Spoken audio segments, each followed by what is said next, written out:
जाने message video दे हामबाय हालागि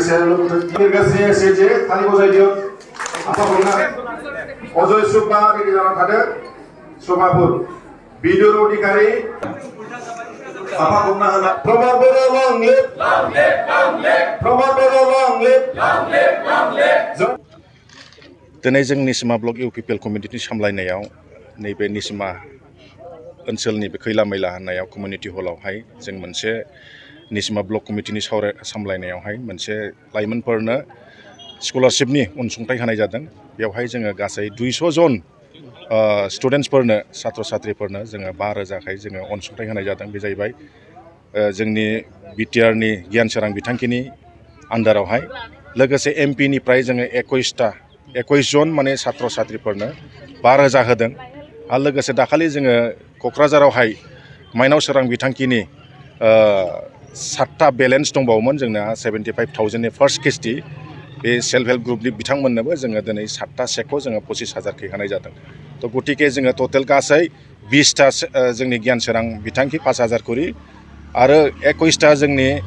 MP निफ्राय 5,000 करि आरो 25,000 करि जोङो 7टा सेल्फ हेल्प ग्रुपनो जों दिनै होनो हादों। गतिके बे अनसुंथाइफोरखौ जोङो सेल्फ हेल्प ग्रुपनो लोगोसे जोंनि छात्र छात्रीफोरनो होनो मोननानै जों जोबोद गोजोननाय मोनदों। निस्सय जोंनि प्रमद बर' दैदेननाय BTR सरकारा जोंनि छात्र छात्रीफोरनो होन सेल्फ हेल्प ग्रुपफोरनो होन बा बिभिन्न बेमारिफोरनो होन माने गुबुन गुबुन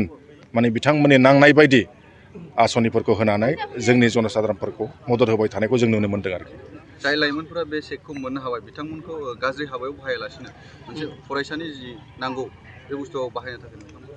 आं बिसेस बेखौनो खावलायहरगोन जोंनि छात्र छात्री लाइमोनफोरनिसिम बिथांमोनहा दिनै जोंनि माखासे दैदेनगिरि बिथांमोनहाबो माखासे मेसेजनि गेजेरजों खावलायहरबाय बे 5,000 रांखौ मोजां खामानियाव जेन बिथांमोना बाहायो आरो बिसेस फरायनायनि खामानियावल' बिथांमोना बाहायो। बिसेस गावसोरनि खिताब बायनाय नटबुक बायनाय एडमिसन गावसोरनि ड्रेस बिदिनो बायदि बायदि मोजां खामानियाव बाहायनानै जेन गावसोरनि इयुन जिबनखौ दानायावहाय मदद होयो आरो नाङै खामानिफ्राव जेन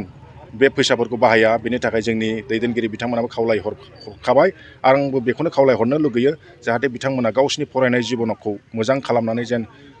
भबिष्यतआव इयुनाव गावसोरनि जिबनखौ मोजां दानानै लानो हायो बेनि थाखाय आङो बिथांमोननिसिम खावलायहरनाय जाबाय आरोखि। जिहेतु नोंथांमोननि जे पार्टिनि UPPL नि जे बिजाथि फोसाव जाबाय दा MP बिसायख'थियाव नोंथांमोना निसिमा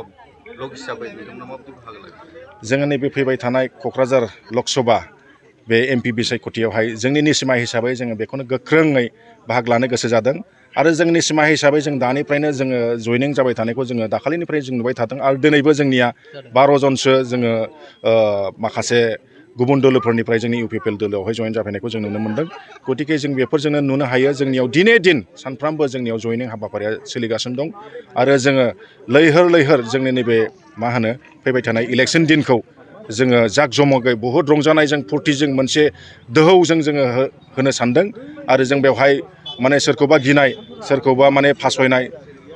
सोरनिबा बुंनायावहाय उनफिननाय जों बेखौ जों खालामनो गोसो गैया। फुरा दोहौजों जोंनि बे इलेक्सन दिनखौ जों बारहोनो गोसो जादों आरो फैबाय थानाय बे MP इलेक्सनखौ जों निसिमा ओनसोलनिफ्राय जोङो फुरा मेक्सिमाम भटआव जों देरहाहोनो थाखाय जों राजि।